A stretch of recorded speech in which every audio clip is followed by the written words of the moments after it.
사람이 사라지고 마을이 사라진다는 말은 도시에서는 각박한 삶을 돌려 말할 때 사용되는 거죠. 그런데 농촌에서는 매일매일 벌어지는 일입니다.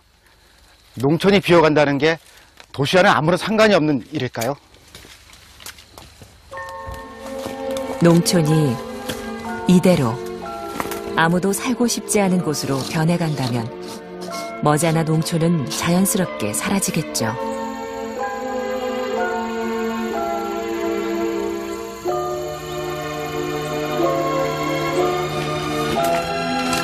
그런데 농촌의 소멸이 농촌만의 문제일까요?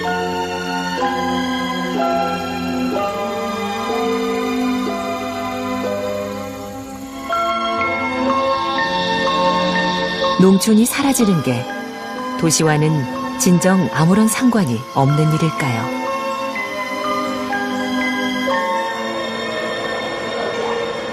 패스트푸드점에서 햄버거 하나로 급하게, 혹은 외국에서 수입된 수많은 식재료로 점령당한 식당에서 대충 때우는 끼니는 도시인의 일상입니다.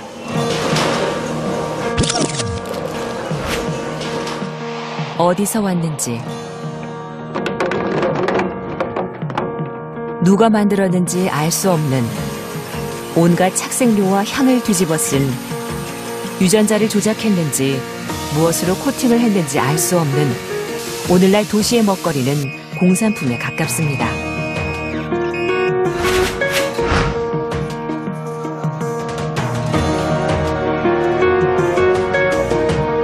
소수의 기업농이 키워내는 농작물은 먹거리라기보다는 석유에 의존해 생산되는 공산품에 가깝습니다. 돈과 석유와 기계와 규모가 지배하는 먹거리 시장에서 제대로 된 먹거리를 선택할 수 있는 건 특권에 가까워지고 있습니다. 우리는 지금 석유를 먹고 있는 셈이죠. 먹거리의 생산과 유통 전 과정에, 우리의 삶 전 과정에 석유가 관여합니다.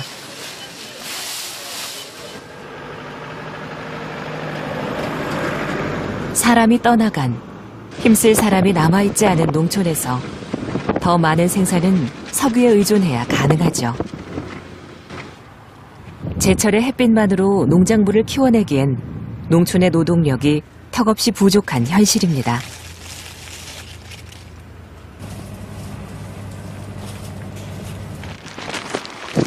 석유가 햇빛을 대신하는 거대한 공장에서 농작물은 키워져 도시로 나갑니다.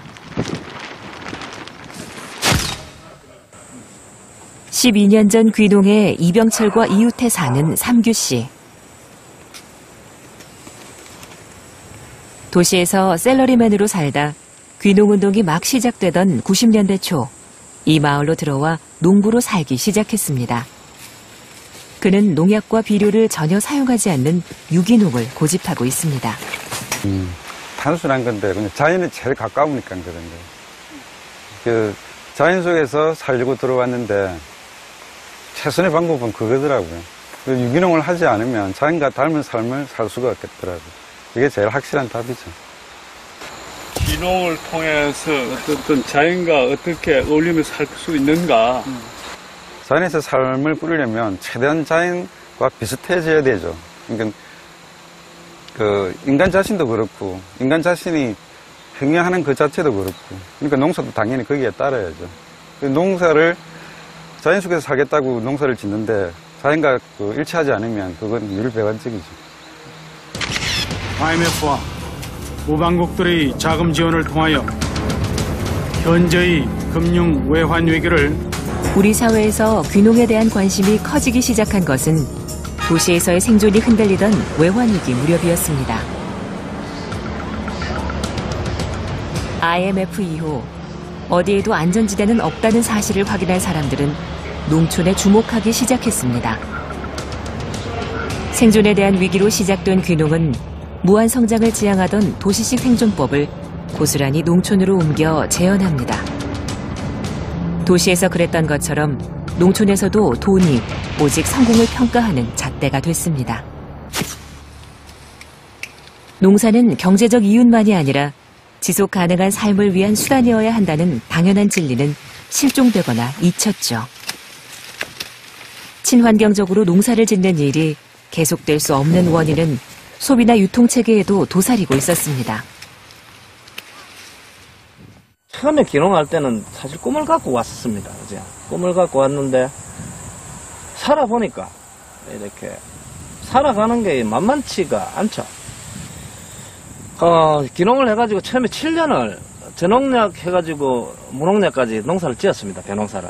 저는 여위에 지구까지 다 지었습니다. 왜 그때 포기를 했었냐 그러면 판로가 없어요.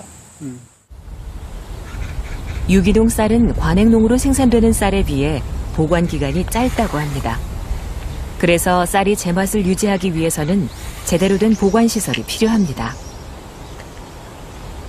그런데 그걸 갖출 여력이 없는 대부분의 소농들은 유기농으로 쌀을 길러내고도 보관과 판로 문제에 걸려 유기농을 포기하고 맙니다. 또 귀농을 해가지고 이게 먹고 사는 문제가 어쩔 수 없는 부분이다 보니까 애들을 키워야 되고 먹고 살아야 되고 이러다 보니까 정말로 생산을 해놨는데 판로가 없으면 뭐 어떻게 할 방법이 없으니까. 어떻든 이제 초창기에 귀농운동을 제안했을 때는 이 지금은 농촌이 버림받은 땅이고 다 죽어가온 땅이란 말이지.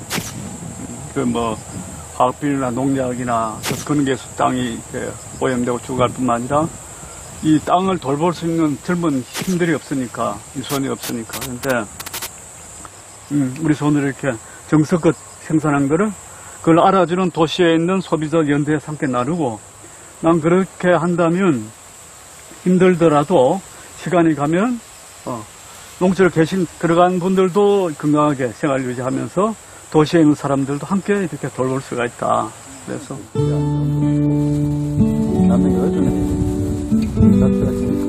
귀농 이후 삼규 씨가 유기농을 포기하지 않고 계속 해올 수 있었던 건 부양할 가족이 없는 독신 세대라는 점이 큰 역할을 했습니다. 지금 여기 들어온 지가 벌써 12년 됐다. 30대에 도시 생활을 접고 농촌살이를 시작하면서 삼규 씨는 농사로 돈을 벌어보겠다는 꿈, 욕심 같은 걸 아예 접었습니다. 근데 귀농은 제일 현실적인 문제는 경제적인 거죠. 근데 그 누리는 삶이 경제적인 문제를 초월하게 되면 그건 아무 문제가 없죠. 자기 만족감이죠. 자기 삶을 어떻게 꾸릴 것인가. 자기 철학만 있으면 경제적인, 물질적인 것은 전혀 문제가 안 되죠. 이제 물질에 매이게 되면 귀농 생활은 정말 힘들죠. 평생 농촌 운동을 해온 이병철이 박정희라는 짝을 만난 건 어쩌면 행운에 가깝습니다.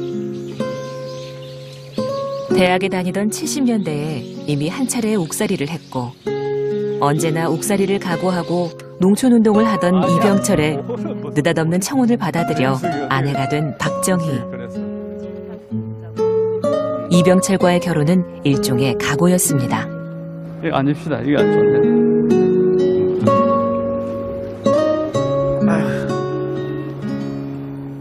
그러니까 이제 저희가 아마 제가 74학번인데 저희들 대학생 때는 약간 그런 게 있었던 것 같아요. 뭔가 이렇게 사회를 바로잡는데 한 역할을 해야 되겠다. 그런데 이제 제가 그런 용기가 없으니까 그렇게 일을 하는 사람을 옆에서 돕는 것으로도 제 역할이 하나 안 될까. 뭐 이런 전 용기가 없어서 못 가니까 이런 생각을 했던 것 같아요.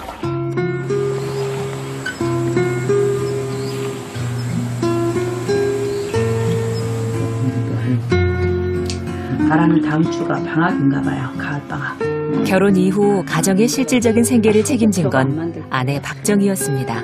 좀 피면서 농촌을 살리자는 일에 전념해온 남편 이병철은 집안의 경제를 꾸리는 일과는 거리가 한참 멀었습니다.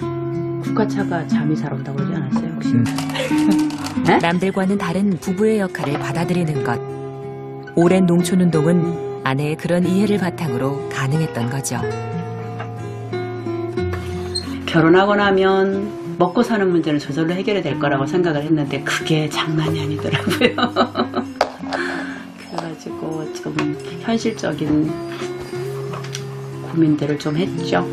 근데 그 젊었을 때는 맨날 계속 밖으로 돌고 어쨌든 뭐 출장 계속하고 또 주말 부부하고 그러니까 제가 애들 키우면서 이렇게 하기가 너무 힘들어서 그랬는데 나이가 들어가면서 보니까 아 진짜 참 잘한 것 같다라는 생각을 참 많이 해요.